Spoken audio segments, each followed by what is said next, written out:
Well, we won't. We'll go right into introducing David Levine, who is the Executive Director and co-founder of the American Sustainable Business Council.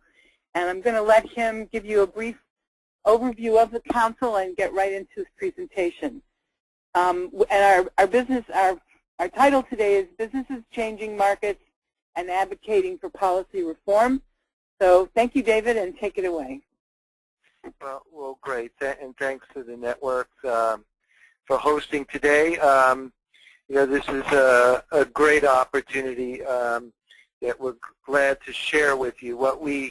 The way that we're going to handle it today is I'm going to cover a bit of an overview of the way that our businesses and the American Sustainable Business Council as a whole, which I'll explain in a minute, has sort of been approaching green chemistry and some of the policy work around it. But in part, if we go to the next slide, just to get you started, just to let you know that the American Sustainable Business Council was formed about 2 years ago now as a consortium of business organizations. And it is what you see from the range of logos that are here. There's a range of green, sustainable business organizations, but it's also local chambers of commerce. It's economic development councils. It's women's business leaders councils. It is state, local, and national organizations as well. And the basic frame that we've held forward in terms of the mission was that it was businesses working towards a more sustainable economy coming together to really raise up the business voice, create a greater business presence, and to advocate for the policies that we need in order to drive this more sustainable economy. And so what we have tried to do is create this foundation and this organization that could aggregate all these different business voices.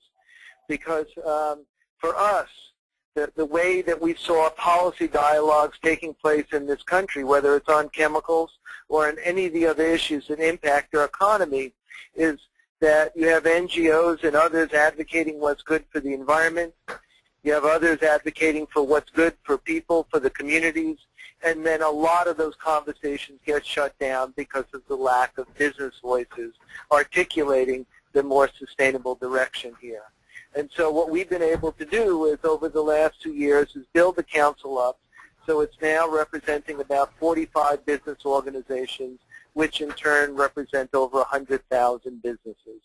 The next slide.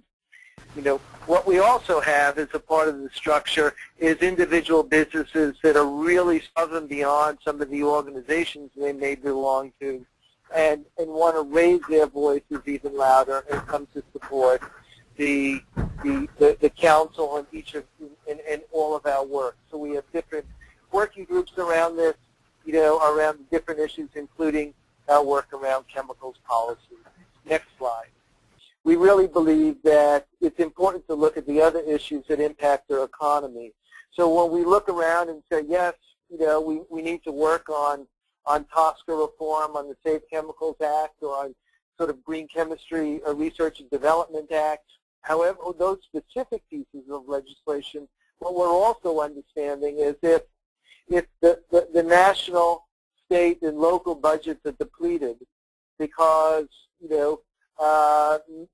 certain major corporations have decided to A, offshore lots of jobs, and B, have decided to not pay taxes by hiding the money in tax havens, then there's not going to be the money that's going to be available to invest in infrastructure, to invest in innovation, and to drive the type of economic changes that our businesses are seeking to promote, to create new jobs, create through green chemistry, through sustainable materials, and through these new products to bring to the consumers. The next one. So we were driven to it in each of the opportunities and campaigns that we engage in. We try to understand what's the business case around this. And so for us, getting to green chemistry is, simply been brought forward to our businesses because their consumers are demanding it. They want healthier, safer products. And our companies are knowing, and many other companies out there are beginning to understand the importance of being able to get to that place of using green chemistry principles and practices in order to create the new materials and products out there. We think that, a lot of talk, has been given lip service over the last number of years by others about the importance of innovation, and we see that there is real work that's been going on in individual companies. And what we're concerned about and interested in is how to drive this to the largest possible levels. And so the creative work that you'll hear that's being done by two of the companies that we brought on today's call, Cleanwell and Naturepedic, are good examples, but what we need to do is change the scale in which this is happening. We need to drive the full economy in this direction. And we think that there are big markets, there are big market opportunities both here in this country to revive manufacturing, to revive these opportunities, as well as, in terms of international trade. So for us, this is the opportunity to grow jobs, and we see really good growth numbers from businesses that are moving according to, their version of the triple bottom line of the social, environmental, and the economic opportunities. The next slide. So, what the places that the council enters a lot of this is really about how to drive the policy. So, for us, this is from our business perspective, this is about leveling the playing field.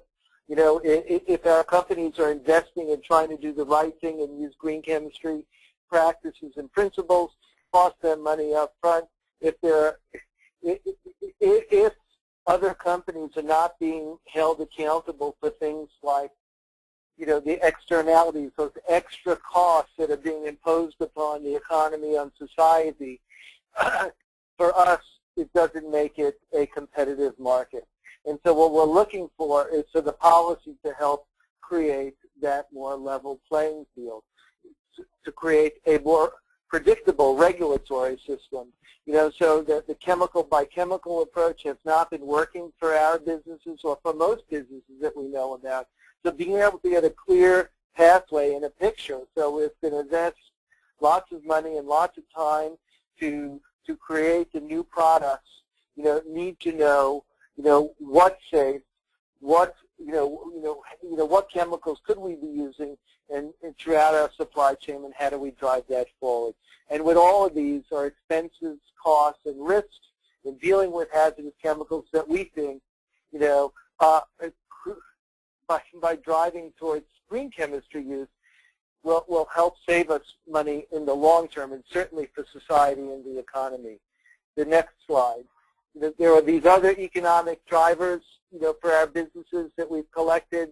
One, improved employee health, lowers those expenses. The increased trust is greater businesses and a more positive business environment.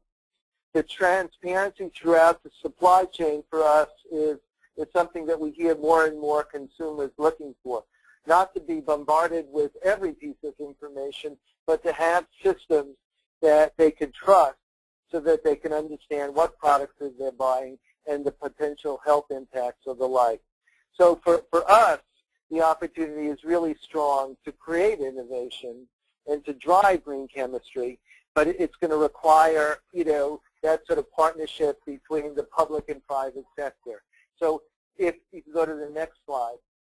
So, part of the work that we had done earlier was also to gather together with some of the top green chemistry folks, some of the leaders in the field, and to actually try and articulate what would we want from the Safe Chemicals Act, what would we want from TSCA reform. I'm pleased to know that the recommendations that we were able to gather, through this coming together of a variety of the green chemists and businesses driving forward on it, was inclusion in the proposed act that's before us now. And so what that includes is a drive towards safer alternatives. It's the development of green chemistry research, green chemistry and engineering research networks that would be actual institutions that have a track record out there of doing this sort of work, that there would be support for those, and that we would build the network amongst them, and that there would be grants available through through the Act in order to be able to support the research and development that they need to be doing, and that part of this would also be towards driving the creation of new jobs. So it would be workforce education and training programs as well. So we see that this was a good opportunity to marry both the attempts to restrict hazardous chemicals, and then two, to marry that to the ability to create the new jobs, to be innovative, and to do that through green chemistry and green engineering. So my last slide then is basically, what we've been doing is approaching businesses across the country through our many business networks and the independent businesses to do several things. Most importantly is to speak out, is to identify themselves as business leaders that really want to see these sorts of changes in the economy, want to see green chemistry and green engineering out there, want to see, TSCA reform as a part of the policy agenda. So we've asked them to both sign on to business letters that we've had. We've also done an investor letter that had about 40 plus in investment firms representing $35 billion in assets under management sign on to a letter, and the importance of driving towards green chemistry and new industries for this country and through TSCA reform. We're asking our business networks to reach out to other networks and other businesses to help use their power of their business to reach out to their consumers.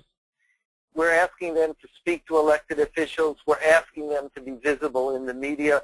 And for all of this, we're trying to support them as well. So for us, the key really is not only to look at the incredible work that individual companies are doing, but to actually raise that up as a political voice that could help to drive towards the policies and the administrative changes and the procurement and the other incentives that need to be in place to grow these businesses and therefore grow the economy. So I will stop there, and I think what we'll do now is turn it over to Barry Chick from Naturepedic, who will give you a little bit more information about himself and the company. Okay, a little background on myself. I'm Larry Weiss. First of all, thanks for having me. This is a topic I'm very passionate about. In my career, I've been a natural products chemist before I went to medical school, and then a practicing physician, and more or less have become a recovering academic and founded Cleanwell. As I got interested in the area of infection control and public health and green chemistry, suddenly a chance to bring it all together. This is kind of our role as an innovator. Everyone can see this picture. So this little guy here is looking around the corner. That's our job. Our job is to see around corners, see stuff that other people don't see.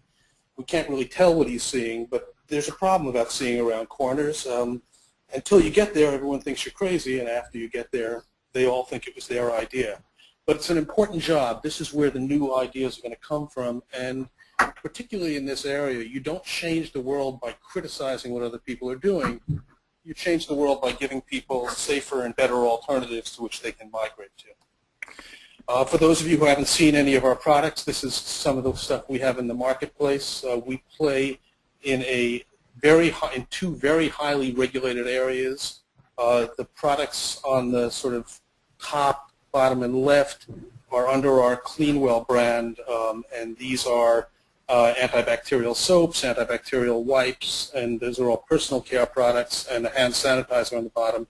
And then on the right side of the screen, you'll see products that we manufacture with our partner companies, brand new and up on the top with 3Ms and disinfecting wipes. The 7th generation, I see one of your partner companies, and with Method as well. And those are all EPA registered disinfectants. This is what we really make. This is why we're here. We're here to actually have a measurable impact on public health, and to do it through two different directions. One is to actually improve personal hygiene, which is the fastest way to have an impact on public health. And the other one is to displace some dangerously outdated chemistry, which has gone into products that people use on a daily basis and has had some really emergent and disturbing chronic toxicology problems. But really what we're trying to solve is a human behavior problem. If in fact we could get just everyone to just do this, we would have accomplished everything we would accomplish and everything else, just getting people to improve their personal hygiene. But that didn't work. We have not figured out a way to actually get people to do that. So what we have done in the past is we took the chemistry that had been developed for use in the acute care setting as antimicrobials, and we put it into daily use consumer products. And so certain examples here for the cleaner disinfectants that most people have under their sink, these are predominantly now based on quaternary ammonium compounds, and what we've discovered is they're potent immune adjuvants. What they do is they amplify the immune system's response to given environmental pathogens, which is why they're correlated with dramatic increases in occupational asthma, dermatitis, and allergies. The childhood asthma rates dramatically going through the ceiling. Asthma and dermatitis go along, and we're seeing an increase in childhood food allergies for which we have no complete understanding. Infertility and the work that Bruce Brownwell has done out at Stony Brook has demonstrated these things are dramatically persistent in the environment. The second group of chemistry where we can provide people safer alternatives is the triclosan group, which is showing up in antibacterial soaps. This is about $200 million worth of raw chemical going into 4 to 6 billion with a B dollars of consumer products. Potent endocrine disruptor across at least 3 different systems, thyroid, estrogen, and androgen, interferes with neurodevelopment of fetus. Breast and ovarian, prostate cancer is possible. It degrades in the environment to dioxins that are found in most human breast milk, in the blood and urine of children, and in the blood and urine of every single one of you. Alcohol-enhanced sanitizers isn't really as much of a toxicology problem as a compliance issue. People buy it, they don't use it, so it has no real impact on public health. So we turned the problem on its head and we said, how does nature solve the problem? And I'm going to get to in a moment is we have had to reframe the problem because the problem we're asking is, the question we're asking is the wrong one. But this is basically the solution that nature has come up with. And these are the 2 monoterpene phenols that are found all over nature, but predominantly in the plants in the mint family, such as thyme and oregano. They work through a very interesting mechanism where they essentially interfere with the proton motive gradient, which is the energy system in cells, in bacterial cells, and what they do is essentially make it very much harder. It makes the hill they have to climb to establish themselves very much steeper. They've been around as long as we have. They are a part of our environment. They're part of our food system. In fact, they're part of the healthiest diet on the planet right now, the Mediterranean diet. But you're right now, most of you probably asking the question, do consumers really need all these antimicrobial products? And the short answer to that is, of course they don't. But they've been convinced that they do. Now, some people actually do. About 1/4 of American households have a compromised host, that is somebody who's living in the house who has a medical condition for whom garden variety community-based illness is more than just a minor inconvenience.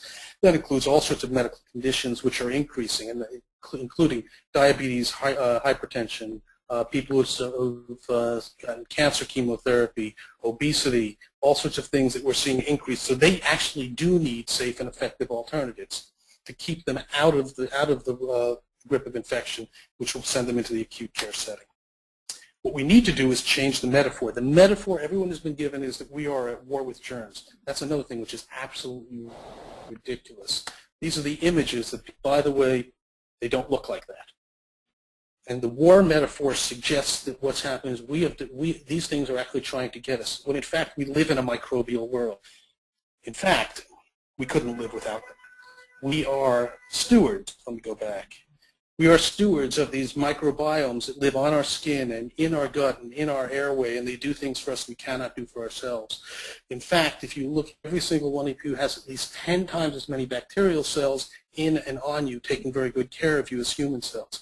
At least 150 times as many bacterial genes in and on you doing all sorts of stuff you cannot do for yourself. We need to become good stewards, and the whole idea of these products here is just to establish reasonable boundaries so we can be good stewards to protect the integrities of our colonies. We are not at war. In fact, we need to learn to live in balance. And all of the chemistry and all of these products, because we're talking about daily use products, we're talking about soap, we're talking about deodorants, we're talking about cleaning products. Even if they don't make antibacterial claims, they all have antimicrobials in them as preservatives so they don't grow things in. So whether the claim is there or not, we are disseminating these dangerously outdated antimicrobial products in, on, and around our skin, our children, our families, places where we live and work, and the environment every single day, and they're all interconnected. Our model for this is way dramatically oversimplified, and we need to be able to expand that view of it. We tend to simplify things down because they're easier problems to solve, but it's not the right answer. Now, here's the challenge that I put out there for all of you. We are innovating in a very challenging economy in a market that's dominated by huge consumer packaged goods companies that are making an awful lot of money selling dangerous chemicals, and they are not particularly interested in innovating, because if they innovate to offer safer alternatives, what it says about what they're doing right now puts them is a huge liability. Innovation will only come from small, scrappy companies prepared to take risks. The kinds of products we put out there are regulated by two different three-letter agencies. The cleaner things are regulated under FIFRA, the Federal Insecticide, Fungicide, and Rodenticide Act, as cleaner disinfectants. Anything that makes a germ-killing claim is considered to be a public health and is regulated. And there's all sorts of levels of regulation. Every single state, all 50 states, have their own EPA that regulates these products as well. On the other side, we're regulated under the Food, Drug, and Cosmetic Act by the FDA, and they take a very different and equally complicated approach. And the problem for small, innovative businesses is what you're looking at here is a complicated area where they don't understand green chemistry, nor do they have any interest in it. For instance, on the EPA side, even though they actually will speak to this, none of these products are allowed. If you have a green product under FIFRA, you cannot say that it is safe, non-toxic, natural. They're now trying to take the word botanical away from us, even though all our material is botanical in resource. You can't say it's biodegradable, even if it is. You're not allowed to use any of that language. George Carlin had 7 words. The EPA has more. On the FDA side, they had an initiative to introduce botanical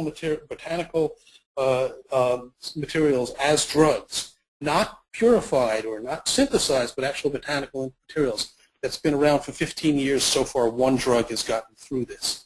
Now, the challenge to innovate in this area is the mother's milk for innovation is investment. And getting investors to invest in growing a company that's going up against huge multi-billion-dollar companies where you have a complicated, I'm getting an echo. You have a complicated, capricious, and lengthy and expensive regulatory process is a real challenge. What I am not suggesting is that we short-circuit this process. We need to recognize that to nurture innovation, we need to have a transparent system that invites companies to offer safer and better alternatives and shepherds them through this process. And if we have that, it will make it much more attractive for the investors to put money behind this, and that is what will drive the innovation.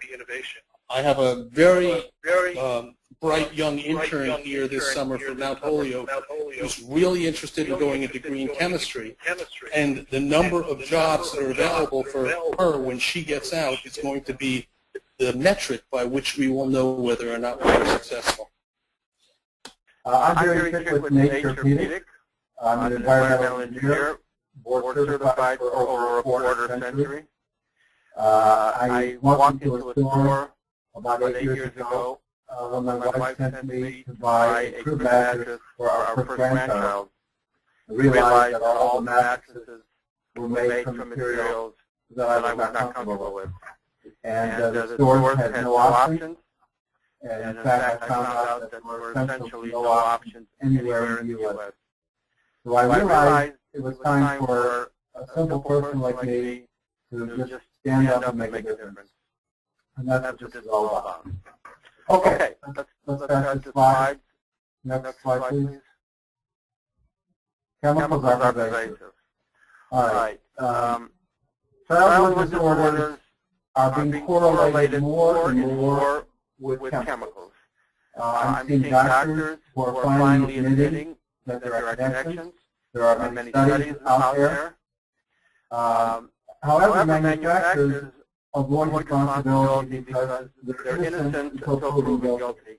It's very difficult in our legal system to say that somebody's kid got sick because of this or that particular chemical and try to associate it with a particular product. So within our current legal system, you can put anything you want, pretty much, into any product and get away with it. Some of these chemicals are known to be associated with asthma, allergies, cancer, autism, etc. 50 years ago, what was the rate of autism? It was maybe 1 in 5,000. Today it's 1 in 110. 50 years ago, what was the rate of asthma?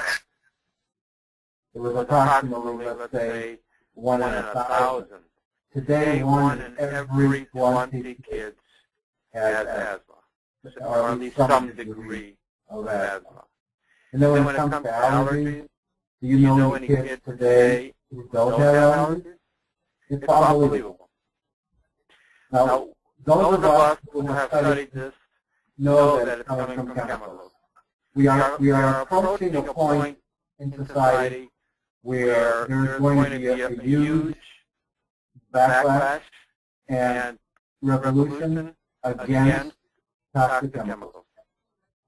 We're just at the very leading edge. Consumers are becoming skeptical. They don't trust industry any longer. I personally learned this lesson when I was in college at Cleveland State University, and I saw Lake Erie die. At the time, it was all because of the continuous use of toxic chemicals by industry along Lake Erie that was being dumped into the lake. And I realized that you can only go so long before any environment will no longer be able to handle the toxic chemicals. In other words, in 1870, when they started doing industry along Lake Erie, they dumped all the waste into the lake, and it was fine. The lake ate it up. That continued, whether it was 1890 or 1910 or 1930 or 1950, but by 1970, the lake was dying. I learned a lesson there, and I then transferred that lesson to human beings. How much can we give a little baby before that baby starts to react and can no longer handle it? Now, some people try to blame these issues on genetics. It's not a genetic problem. Genetics can explain why one child reacts quicker than another child. But genetics doesn't cause the problem. The problem is caused by the increased use of toxic chemicals in our consumer products. All right. The industry tries to fight back, and they talk about the low-dose theory. The low-dose theory says that a poison is determined by the dose. If the dose is low enough, it cannot be called a poison. As an example, a little bit of salt on your food is fine. Nobody calls that a poison. But if you try to eat the entire salt shaker, you're going to be dead. So that's the theory that industry uses. And to a point, that theory is totally correct. The problem with the theory is three things. One is nobody really knows how low is low for any particular chemical for babies, for example. They've not done the study. And that's because, according to U.S. law, they don't have to do this study. You can put chemicals in your products without testing it. And nobody knows at what point it's going to harm a kid. The next problem with the low-dose theory is that it doesn't take patient cumulative doses. In other words, a little bit of chemical X tonight, which the baby is getting from us, may in fact be a low dose. But what about combining tonight's dose with tomorrow's dose, and then the next day's dose, and then 365 days for a couple of years? Nobody has any clue how that's going to affect the baby. And then finally, the low-dose theory used by industry does not take into consideration synergistic effects. And that means if there's chemical A in a product, and then you mix that with chemical B, you end up getting chemical C, which could be much worse than A plus B. So once again, we live in a society where we are bombarding our children with toxic chemicals. We're actually bombarding ourselves as well, but my particular focus happens to be children. So we are bombarding children with toxic chemicals. It's all legal. Nobody's getting blamed for it. Meanwhile, our children are getting sick. All right, next slide.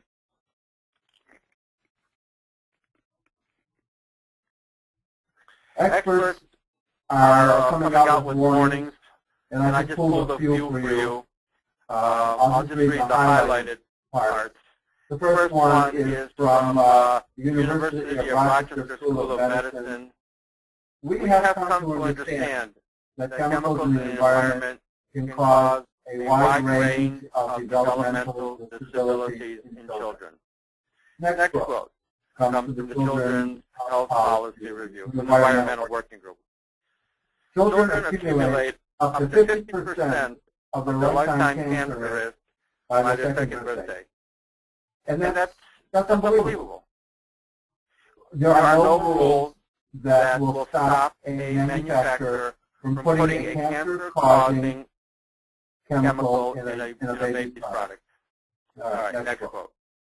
This comes from the Center for Children's Health and the Environment at the Mount Sinai School of Medicine. Environmental toxicants are suspected to be correlated with many disorders. And he names a few. All right, next quote. This is from the EPA. Our kids are getting steady infusions of industrial chemicals before we even give them solid food. All right, so this question is not just my hallucinations or Dr. Weiss's hallucinations or the American Sustainable Business Council's hallucinations. The public, the experts, the people who know are all beginning to understand the issue and are beginning to speak out on the issue. All right, next slide. The government regulations involved are as follows. The main one is TSCA. TSCA was intended to regulate the use of hazardous substances, i.e. toxic chemicals. Now, the truth be told, it really wasn't intended to do that. Let me explain this. In the 1970s, when all the environmental laws were enacted, they made a deal, they meaning the politicians. The politicians made a deal with industry as follows. The deal was, if you put toxic chemicals in your product, when you have waste products from that industrial operation, those waste products have to go to an approved hazardous waste landfill. Okay? In other words, if I was manufacturing vinyl, and at the beginning of my production run, I'm starting with 100 pounds of some toxic chemical. All right? Let's say arsenic, which has been used. All right? Let's say I need that 100 pounds for my run. At the end of the day, when the run is over, I have 5 pounds of arsenic left. It's dirty. I can't reuse it. By law, I now have to send it to a hazardous waste landfill. The problem that nobody asks is, well, wait a second. What about the 95 pounds that went into the vinyl? How is that legal? And the answer is that when the environmental laws were made in the 70s, the deal was that industry would go along with the regulations as long as there was no real control of the 95 pounds that goes into the consumer product. That's all unregulated. And that's the cause of the problem. Till this day, we still function under that deal. And only the waste product has to go to hazardous waste landfills. All right. The next government body that we have to deal with is the CPSA, the Consumer Product Safety Commission, and the new, relatively recent law called the Consumer Product Safety Improvement Act. This is a good law, in general at least, and it does cover some particular products, namely lead and phthalates, which is a plasticizer associated with autism that's found in vinyl. But the fact of the matter is that the CPSA IA, as long as good as it might be, is really quite limited. All right. Let's just use another example, and this happens to be the business that I'm in, and that's mattresses. All right. Mattresses have law labels. Those are the labels that say do not remove under penalty of law, so on. Those law label laws were created in the 1920s. They have no regulation whatsoever regarding chemicals. Then there are two laws regarding flammability. One is called the cigarette test, and the other is called the new open flame test. All right. Flammability rules have some justification, especially when you recognize that most mattresses today are filled with polyurethane foam, which is highly flammable. However, instead of addressing the issue of using materials in mattresses that are highly flammable, the practical impact of these laws is not to deal with these materials, which may be inappropriate, but instead the practical impact is to encourage manufacturers to literally fill their mattresses or coat the tops of their mattresses with all kinds of chemicals so that the mattress doesn't burn. You can imagine what you need to do to make a mattress full of petroleum not to burn. So there are no regulations regarding chemical use except only for the above lead and phthalates. And that's an ongoing problem. Okay, next slide.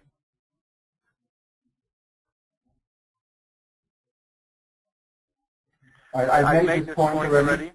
The widespread use of toxic chemicals in consumer products and otherwise is essentially unregulated. TSCA regulates in principle, but in practice it does not regulate essentially at all. Under TSCA, the EPA has banned 6 chemicals out of 100,000 over the last 30 or 40 years. Okay, next slide.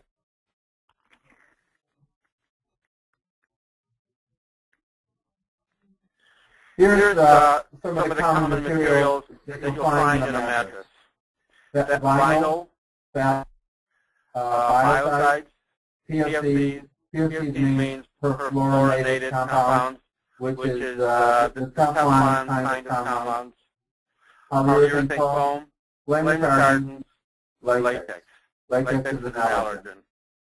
You really want to put your children to sleep on this big pile of chemicals? I don't, which is why I started my company.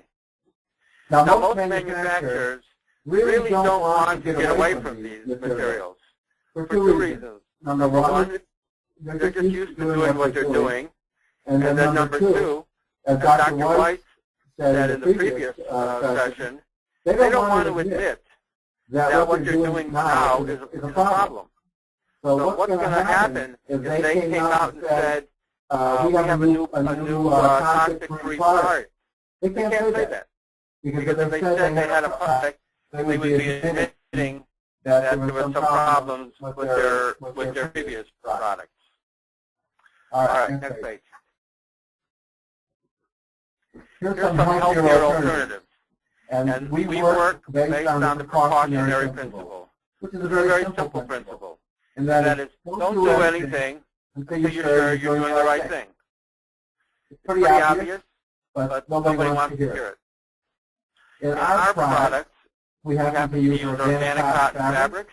We use organic cotton fill. We use steel inner springs. The steel inner springs provide the structure for the mattresses that we need, and the steel does not offset any toxic chemicals. And we even test the steel to make sure that it's free of lead, cadmium, and other toxic chemicals. Then we use food-grade polyethylene. That's a very non-toxic way to waterproof a mattress. We basically took the principle from the bags that you buy, the bags that surround a loaf of bread when you buy a loaf of bread in the supermarket. That thin polyethylene is an FDA-approved polyethylene. And it works as a waterproofing as well. And then our fire protection is based. Now you should start bringing your presentation to a close so we have time for questions and the like. You got it. Okay. We use more natural materials for fire barrier. Okay, next page. Our design principles are no harmful chemicals, no allergenic materials, as natural as possible. And we test all products third parties. Next slide. Our products are certified organic, certified by Green Card, and certified by the Sleep Specialty Association. Next slide. The advocacy organizations that we support, and I would encourage you to support, are the following. The American Sustainable Business Council, which is sponsoring today's webinar. Safer Chemical Health Families, which is focused on changing and improving tobacco. Other organizations are Healthy Child, Healthy World, Washington Toxic Coalition, and the Green Business Network Leadership Forum, which is part of Green America. Okay, next slide. Okay, that's just my CV. Okay, I'm done. Thank you. Okay, so we have a question from Mark Thibault. I think Thibault is the name. What exactly does TCA regulate? Is this the first filter layer regulation before a chemical is assessed and regulated for a specific application or industry?